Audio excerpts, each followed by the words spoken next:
Well, welcome back, fellow YouTubers, toy and toy train buffs, to another update on the Milwaukee Northwestern as well as a running session. So, what have we got today? Well, I've said in a previous installment that I like doing things on the fly, and over the past couple weeks I've been looking at the space I had, knowing that I want to do an urban setting this time for this layout. And what I did was I bought a couple buildings and pulled out a couple more things from my boxes out here in the cave. First of all, if you remember a couple videos ago, this wasn't here. The Plasticville Union Depot, or Union Station, was here. This is from a company called Noma from the 1950s. The design of the toy is such that there's a record inside there, supposed to be, that plays every time you hit the button. Well, I got it for a really good price. Mostly because cosmetically it's in great shape. I haven't yet tested to see whether the functionality of the record, and even if it doesn't work, there are electronic modules available out there, so that's not a biggie. I bought it because it has more presence on the layout than does the Union Station. I like that. However, for the look I'm going for, I wanted something with more presence. And this fit the area I have to work with. A lot of stations are far too large. Or perhaps they have more of a small town country vibe to them. This has a little more of an urban look to it. But that's okay. Now, I like to swap things out on my layouts. And I do, if you go back to all my old videos, I do a lot of that swapping of themes and whatnot. And so if this is something I don't want because I want a particular look for a video, all I'll do is take this off and I'll put that one on. No biggie. I like doing that. Now this station is called the Noma Talking Station. Noma was more famous for bubblers, or these bubbling Christmas tree lights.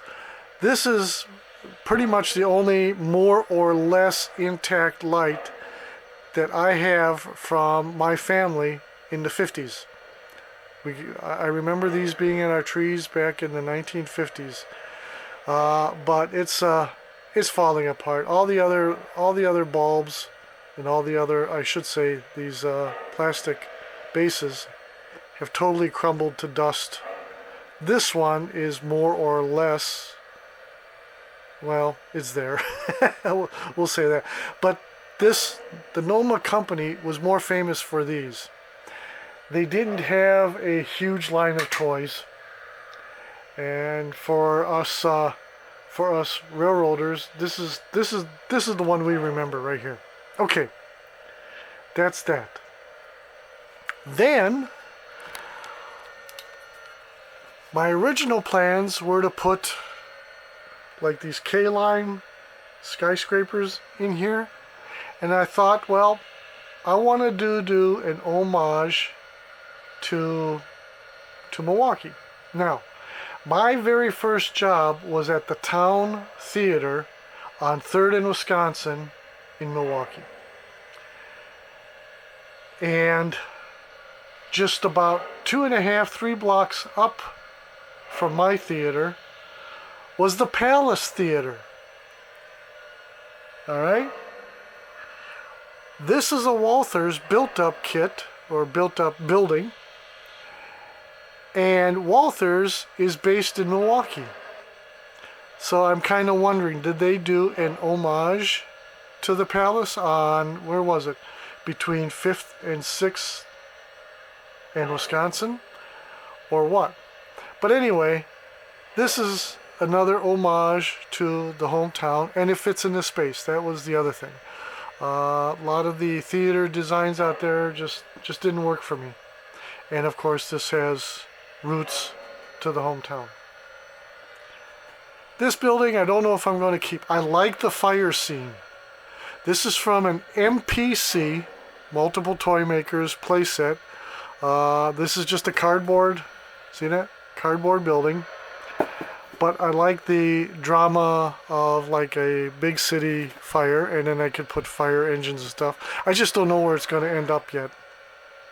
Alright, you've probably seen this floating around the layout. It's been there, and it's been there, and it's been over there, and it's just a place filler. Alrighty. Then, as I decided not to put the plateau in this area, I've rearranged some of the buildings. The Sprecher Brewery, which is also a Milwaukee brewery, but not one that I remember, because they came after I left in '78.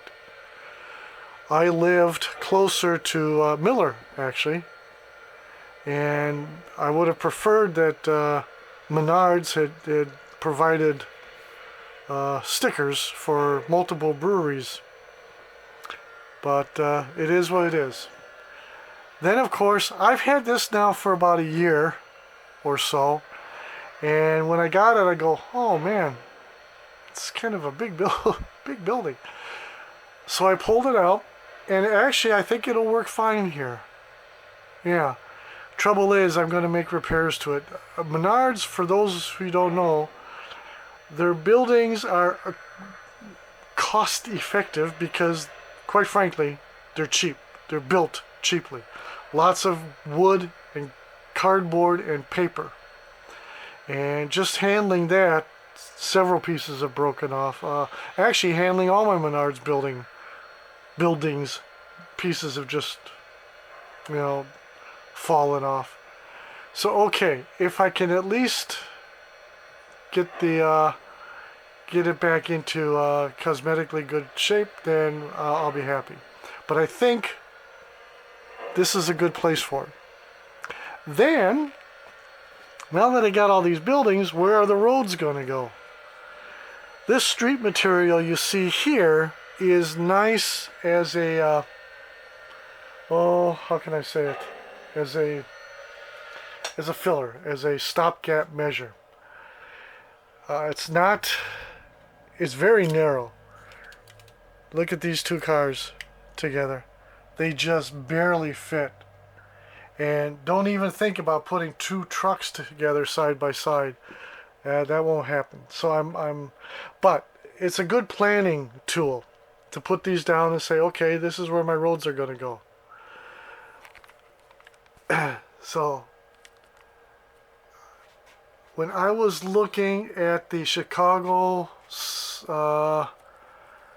Milwaukee, St. Paul, and Pacific Railroad Depot in Milwaukee, and I was looking at it, some aerial photos, and I noticed a funny thing. There's no parking lots by it. Let's say if the depot was here, you have, and across the street you have a big park. It's a big park. And road comes here and then wraps around and goes back up. But there's no parking lot. Next to the depot on this side and on this side are warehouses. All right, that the station that bookend the station. So I found that interesting, and I thought, well, what am I going to do with streets? How am I going to do a pass around? If I take this street, where's my finger? Street right there, and pass it around here, there's really no room, because that big old honking switch machine is sticking out, and I can't put it on the other side Those are removable, by the way, so you can put it on either side of the switch. Because I've already tried it. It won't fit. It'll bump into the track over there. So it's got to be over here. Anywho, so I thought, well, why don't we have the road go this way and go this way and come around and go that way. And I think that's workable. And then because of the road, that leaves a big open area here that for now I have the Marks switch tower in, but I think this space here could accommodate a larger one, maybe from Atlas or Lionel or MTH or something. I think that would be a good place for a switch tower. Anyway, that's the track planning. Now, let's get on to the running session.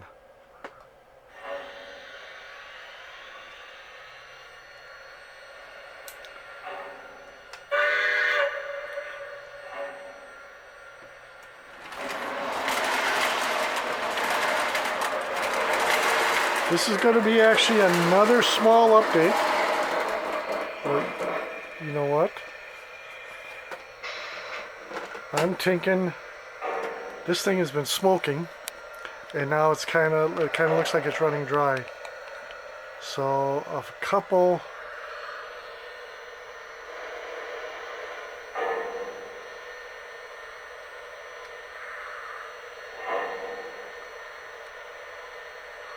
There's, what, 7 drops, I believe. That should be enough for right now. Alright. Something else I wanted to show you. Now, I've been running this for the last week or two, right? I got this 2364 car in. These are all Williams, by the way. And it was good to go right out of the box. No repairs. No little fix-ups.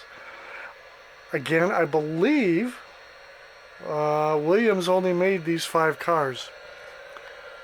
Baggage, combo, 2 coaches, and then the observation car. So that's part A of this running session. Let's get this started. Oh, it's smoking good now.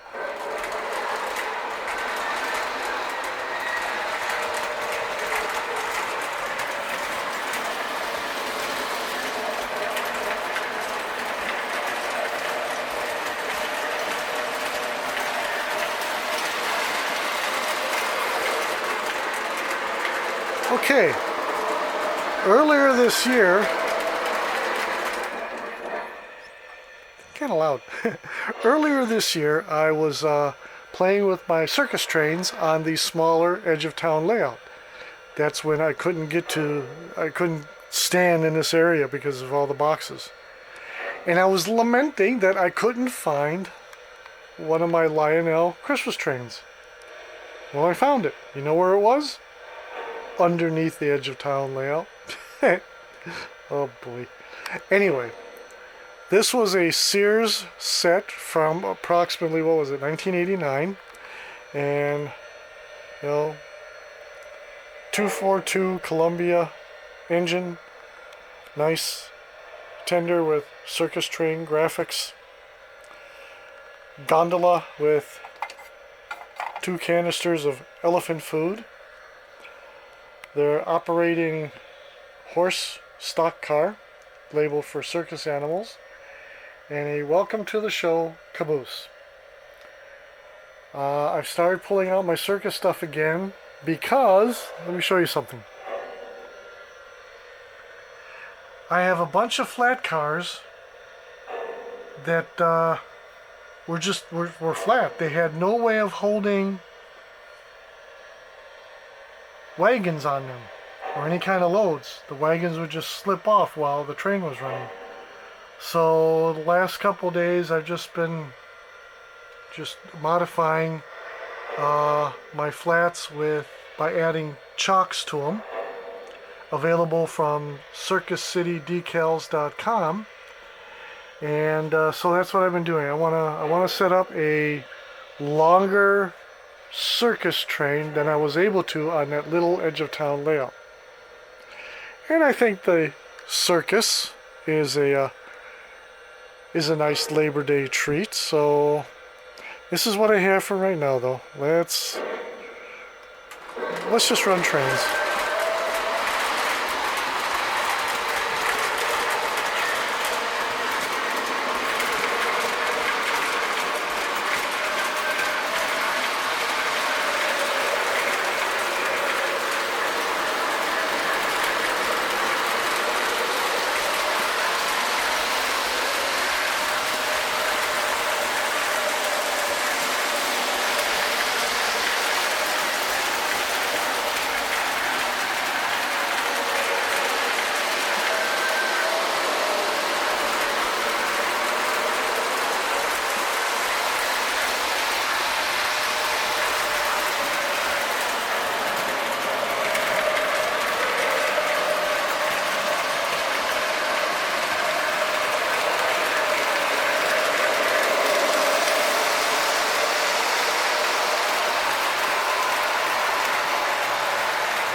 Boink. That counts. 2 points. Alrighty. I think that'll be enough for today. So let's bring her on home. Both of them.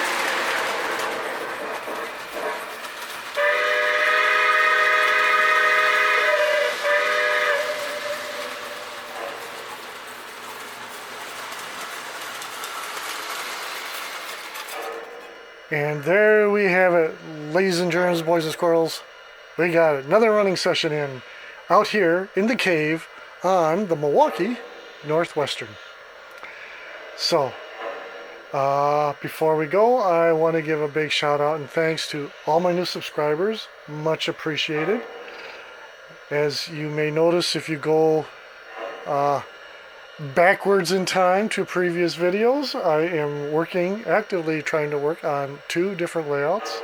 This larger one, what I call the Milwaukee Northwestern, and the smaller edge of town. So the edge of town is a rural setting. This one here, the Milwaukee Northwestern, will be a more urban setting. So we got a nice mix of the two styles. Until next time, tschüss, adieu, auf Wiedersehen, bye y'all.